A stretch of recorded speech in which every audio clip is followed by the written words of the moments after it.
Generation vice നോക്കുവാണെങ്കിലും ആ ഒരു പാട്ടും പാട്ടിന്റെ ലൈൻസ് ആണെങ്കിലും അത്രയും വാല്യൂ ഉണ്ട് എല്ലാവരുടെ മനസ്സിലും. അതൊന്നും നമുക്ക് മായ്ക്കാൻ പറ്റുന്നില്ല നമ്മുടെ മനസ്സിൽ നിന്ന്, അല്ലേ?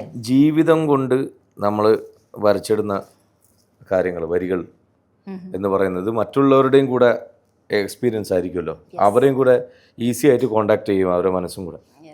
അപ്പോൾ ജീവിതഗന്ധികളായിട്ട് നമ്മൾ എന്ത് ചെയ്തു കഴിഞ്ഞാലും, സിനിമകളായാലും ശരി, പാട്ടുകളായാലും ശരി, അത് മൈൽ സ്റ്റോൺസ് ആയിട്ട്, നാഴികക്കല്ലുകളായിട്ട് ഇങ്ങനെ കാലങ്ങൾക്കപ്പുറത്തേക്ക്. കാരണം മനുഷ്യരുള്ളിടത്തോളം കാലം ഈ പറഞ്ഞ അനുഭവങ്ങളെല്ലാം ഉണ്ടാവും. അതിൻ്റെ തോതിലും പിന്നെ എന്താ പറയണ്ടേ, അതിൻ്റെ ചിത്രങ്ങളിലും വ്യത്യാസം ഉണ്ടാവുന്നുള്ളൂ. കാലം കൊടുക്കുന്ന മാറ്റങ്ങൾ ഉണ്ടാവുന്നല്ലാതെ ഫീലിംഗ് ഒന്നായിരിക്കും. അതിപ്പോൾ പ്രണയമായാലും വിരഹമായാലും പ്രവാസമായാലും ഭക്തിയായാലും ഒക്കെ അതിന് ഫീലിംഗ് ഒന്നാണ്.